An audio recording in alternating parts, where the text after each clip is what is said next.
Okay, so moving towards our main topics. Okay हमारे पास यहाँ पे जो गिवन है, एक एग्जांपल है हमारे पास जो ऑगमेंटेड मैट्रिक्स मिली हुई है। ऑगमेंटेड मैट्रिक्स किस तरह मिली हुई है हमें? ऑगमेंटेड मैट्रिक्स में हमारे पास जो टर्म्स हैं वो है 1-4 7 G, दूसरे में है 0 3 5 के, तीसरे में है 2 5 - 9 के।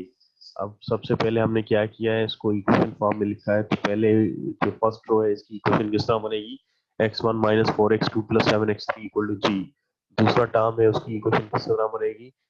x1 वाला टर्म 0 है, 3x2 - 5x3 = h। तीसरी इक्वेशन किस तरह बनेगी? -2x1 + 5x2 - 9x3 = k। अब सबसे पहले हमने क्या किया है, इसको सॉल्व करके देख लेते हैं। ठीक है, इसकी सोल्यूशन सेट क्या आते हैं? x1 की वैल्यू क्या आएगी, x2 की वैल्यू क्या आ गई, x3 की वैल्यू क्या आ गई। ठीक है, अब ये चेक करने के लिए हमने सबसे पहले यहाँ पे जो टर्म है जी एच के, तो इसकी वैल्यू सेट करेंगे तो हमें पहले टर्म मिलेंगे। अब सबसे पहले इसको सॉल्व करते हैं। सॉल्व किस तरह करते हैं हम? यहाँ पे सबसे पहले हमने जो फर्स्ट कॉलम है इसके जो नीचे एलिमेंट्स है इसको जीरो बनाना होता है। तो उसको हम जीरो किस तरह बनाएंगे? हमने ऑपरेशन यूज करना है। यहाँ पे कौन सा ऑपरेशन यूज कर रहे हैं हम?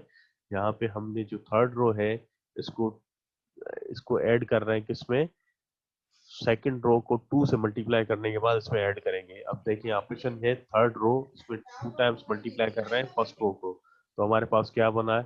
देखिए 2 1 2, ये +2, ये -2, ये +2 -2, ये 0 बन गया। उसके बाद यहाँ पे देखिए -2 से मल्टीप्लाई किया, -4 को -4 प्लस, अच्छा ये सारे टर्म लिख लिए मैंने। अब थर्ड रो की बात कर रहा हूँ। ठीक है, ये पहला टर्म भी सेम है, पहली रो भी सेम है, सेकंड रो भी सेम है। थर्ड रो में क्या हो रहा है देखिए, जीरो किस तरह बना? ये +2, ये -2, ये जीरो बन जाएगा। उसके बाद ये -8 -3, ये -8 + 5 तो -3 बनेंगे। उसके बाद ये 14 है, जो है +2, 2 7 14, 14 को +5, 14 में -9 ऐड करेंगे तो +5 बन जाएगा। उसके बाद यहाँ पे के है और यहाँ पे 2 है, यहाँ पे जी है, यहाँ पे के है। तो 2 को मल्टीप्लाई करेंगे जी के साथ, प्लस करेंगे इसमें के में, तो क्या बना? के + 2g। अब दूसरा दूसरा जो हमारे पास कला, बेटा अपना माइक बंद कर लो, ये म्यूट कर देता हूँ मैं। चले ठीक है, मैंने कर लिया। उसके बाद हमने जो नेक्स्ट मूव करना है, तो हमारे पास आर्गुमेंटेड मैट्रिक्स कुछ इस तरह बन गई। ठीक है, ये हमारे पास आर्गुमेंटेड मैट्रिक्स इस तरह बन गई। इसके बाद हमने दूसरा टास्क क्या होता है कि ये जो थर्ड इक्वेशन है, ये जो सेकंड एलिमेंट है, ठीक है, ये वाला एलिमेंट, इसको हमने क्या करना है? इसको -3 या इसके नीचे है, इसको सॉल्व करना है। ठीक है, तो ये किस तरह करेंगे? सिंपल है, आसान है। ठीक है, वो सेम ऑपरेशंस अप्लाई किए हैं। ऑपरेशंस जो हमने अप्लाई किए यहाँ पे, दैट इज R3 + R2, यानी जो है, यानी R3 को R2 से ऐड किया है, तो 0 + 0 ये 0 बन जाएगा, -3 + 3 ये 0 बन जाएगा, -5 + 5 तो ये 0 बन जाएगा, h + 2g + h, इस वाले टर्म में ये वाला टर्म ऐड किया है तो ये k + 2g + h बन जाएगा। अब देखें इसको, ये कंसिस्टेंट सिस्टम कब बनेगा? जब जो है k + 2g + h बनेगा। ठीक है, तो k + 2g + h किस तरह बनेगा? ये सारी टर्म नीचे जीरो आ गए, तो इसका मतलब ये है कि left hand side equal to right hand side के साथ मैच करेंगे। ठीक है, तो इसको हमने जीरो बनाना होगा, यानी k + 2 + g + h की वैल्यूज कुछ इस तरह बनाएंगे ये जीरो बन जाए।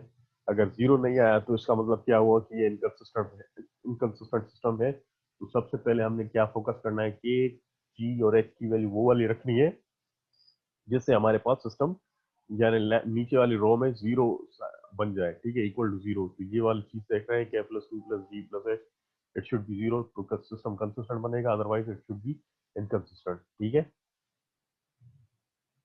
अच्छा उसके बाद हम एलिमेंट्री रो ऑपरेशंस की बात कर रहे हैं। एलिमेंट्री रो सर अगर ऑपरेशन, जीरो आएगा तो क्या कहेंगे उसको?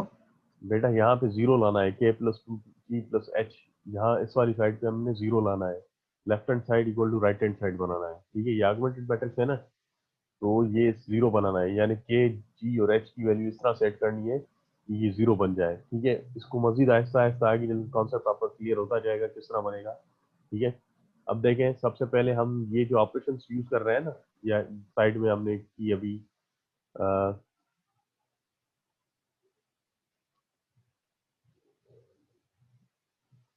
सॉरी, अच्छा, अब एलिमेंट्री रो ऑपरेशन की बात कर रहा हूँ। ये जो साइड में हम ये कर रहे थे ना, R3+2 R1 R3+R2, जो है ये वाली जो ऑपरेशन कर रहे थे, इसको क्या कहते हैं? इसको कहते हैं elementary row operation. Elementary row operation basically आपकी जो है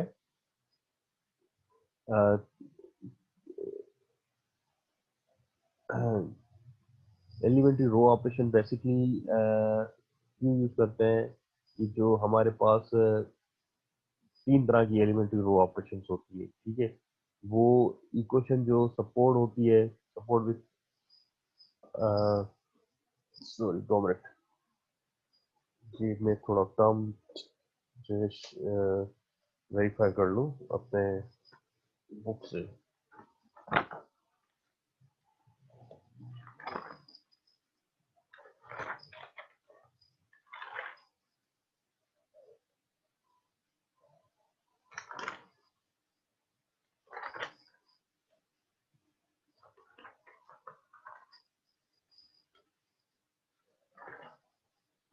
अच्छा, ओके, चलते हैं अपने लेक्चर की तरफ, टॉपिक मूव करते हैं। देखें, जब लीनियर सिस्टम जो है चेंज होता है, अगर कोई भी हमारे पास सिस्टम है, लीनियर सिस्टम चेंज होता है, तो जो है कुछ यानी कोई भी हमारे पास लीनियर सिस्टम है, उसको चेंज करने के लिए हमने क्या क्या चीज चेंज करती है उस सिस्टम को? It is change by the elementary row operations. किस तरह करते हैं हम देखें, बेसिकली एलिमेंट्री रो ऑपरेशंस में हम क्या क्या करते हैं? एलिमेंट्री रो ऑपरेशन में कोई भी जो रोज हैं वो स्वैप करते हैं दूसरी रोज के साथ, जिस तरह इंटरचेंज को कहते हैं। यानी R3 की जगह R2, R2 की जगह R3, R1 की जगह R2, तो ये आपस में इक्वेशन स्वैप करते हैं। ठीक है, उसके बाद दूसरा क्या होता है इसमें, हम जो है कोई भी इक्वेशन है उसको बोथ साइड मल्टीप्लाई कराते हैं किसी भी नॉन जीरो कांस्टेंट के साथ। ठीक है, तो इसको कहते हैं स्केलिंग। ठीक है, तीसरी हम ऑपरेशन करते हैं कि अ, कोई भी इक्वेशन है उसको रिप्लेस करते हैं उसके सम के साथ या मल्टीपल किसी एन अदर नंबर के साथ। ठीक है, जिस तरह हम R2+R3 कर रहे थे। ठीक है, अब बेसिकली तीन तरह की आपने ऑपरेशंस होती है हमारे पास। एक होती है इंटरचेंजिंग, जिसमें हम इक्वेशंस इंटरचेंज करते हैं। ठीक है, रोज जो लाइनें हैं हमारे पास, रोज हैं, इसको इंटरचेंज करते हैं आपस में, R1 की जगह R2, R2 की जगह R1। दूसरा क्या करते हैं? स्केलिंग करते हैं। स्केलिंग में क्या करते हैं? मल्टीप्लाई करते हैं किसी भी इक्वेशन को किसी भी नंबर के साथ, उसको इसकी साइज स्केल करने के बाद। ठीक है, उसके बाद तीसरी चीज है रिप्लेसमेंट। रिप्लेसमेंट में ये होता है कि एक रो को दूसरी रो के साथ रिप्लेस करते हैं, या उसका सम जो है उसको ऐड करते हैं। यानी कुछ नंबर जो है वो रिप्लेस करते हैं, या पूरी रो को रिप्लेस किया जाता है। ठीक है, ये तीन तरह की रो ऑपरेशंस होती हैं। अब मैं आपको बताऊंगा, हमारे पास दूसरा टॉपिक है रो रिडक्शन और इक्लॉन फॉर्म का। सबसे पहले बताऊंगा कि लीडिंग एंट्री क्या होती है। किसी भी लाइन में जो लीडिंग एंट्री है वो रेफर्स कर रही है basically the leftmost non zero entry in the non zero row. यानी जो पहला पहला टर्म होगा लेफ्ट मोस्ट साइड पे, सबसे ऊपर लेफ्ट पे जो पहला टर्म होगा, उसको क्या कहेंगे? That should be non zero. कोई भी नॉन जीरो नंबर होना चाहिए, और उसके नीचे जो है जीरो होना चाहिए। और जो है उसके बाद जो दूसरी लीडिंग एंट्री आएगी उसके नीचे भी जीरो होने चाहिए। उसके बाद थर्ड जो लीडिंग एंट्री आएगी उसके नीचे भी जीरो होने चाहिए। तो ये लीडिंग एंट्री के बाद जो टर्म है, that should be, leading entry should be non zero, और उसके नीचे जो है वो जीरो नंबर्स होने चाहिए, तो उसको आप क्या कहेंगे? लीडिंग एंट्री कहेंगे। ठीक है, अब इक्लॉन फॉर्म की बात करूंगा। रेक्टेंगुलर मैट्रिक्स होती है इक्लॉन फॉर्म में, तब होगी जब इसके पास जो है तीन प्रॉपर्टीज हो। कौन कौन सी? All non zero rows are above any rows of all zeros. यानी जो नॉन जीरो रोज है ना, सबसे पहले नॉन जीरो रो होगी, उसके बाद जीरो वाली रो होगी। ठीक है, सबसे पहले जो इक्वेशंस होंगी नॉन जीरोस होगी, उसके बाद जो है जीरोस वाली होंगी। दूसरी इसमें प्रॉपर्टी क्या है कि each leading entry of a row is in the column to the right of the leading entry of the row above it, यानी जो हर लीडिंग एंट्री है ये कॉलम में होनी चाहिए राइट साइड के, पहले लेफ्ट साइड पे हुआ, उसके बाद दूसरी लीडिंग एंट्री राइट साइड पे आएगी और उसके बिसाइड्स पे आ जाएगी, यानी पहले इक्वेशन में जो है हाईएस्ट लीडिंग एंट्री है, उसके बाद जो है सेकंड, उसके बाद लीडिंग एंट्री होनी चाहिए, उसके बाद थर्ड लीडिंग एंट्री होनी चाहिए। तो इस तरह से ये पूरी इक्लोन फॉर्म बनेगी, ठीक है। अच्छा, तीसरी है all entries in column below leading entry are zeros, यानी सब नॉन लीडिंग जो एंट्रीज होंगी लीडिंग एंट्री के बाद जो जितने भी नंबर्स होंगे इट शुड बी जीरो, ठीक है। ये तीनों प्रॉपर्टीज हमने जो है देख ली है, ये वाली 1 2 3। अब देखते हैं रिड्यूस इक्लोन फॉर्म क्या होती है, ठीक है। इक्लोन फॉर्म तो बेसिकली ये तीन प्रॉपर्टीज होती है रिड्यूस, आगे चल के मैं इसके एग्जांपल दिखाऊंगा आपको। रिड्यूस इक्लोन फॉर्म वो होती है for matrix is in echelon form, यानी कोई भी मैट्रिक्स है हमारे पास इक्लोन फॉर्म में होगी जब ये है फॉलोइंग, ये जो नीचे इसकी दो प्रॉपर्टीज लिखी हैं इसको सेटिस्फाई करें। कौन कौन सी? The leading entry in each non zero row is one, यानी हर जो हमारे पास कॉलम होगा ना वो नॉन जीरो, उसमें जो लीडिंग एंट्री होगी इट शुड बी वन, ठीक है।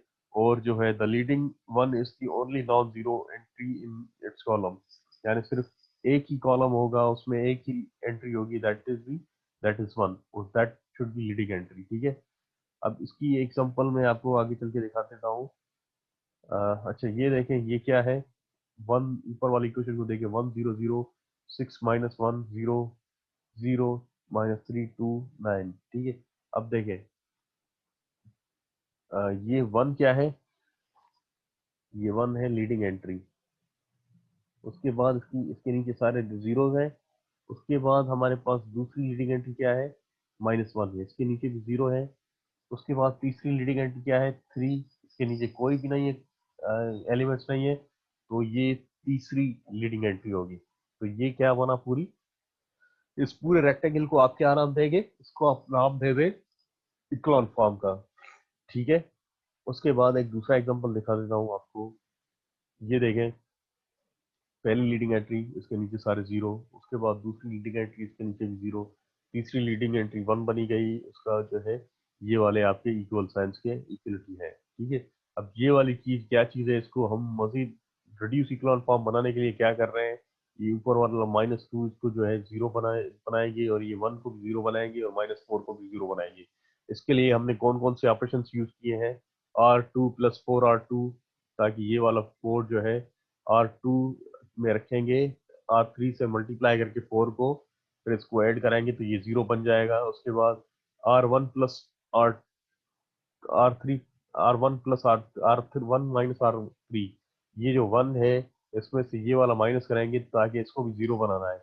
उसके बाद तीसरी ऑपरेशन क्या है, R1 + 2R2, ये जो ऊपर वाला जीरो है इसमें 2 मल्टीप्लाई करके इसको माइनस करेंगे तो ये जीरो बन जाएगा, तो यहाँ पे ये जीरो बन जाएगा, और तो ये टोटल आपकी रेड्यूस इक्वल फॉर्म इस तरह आएगी।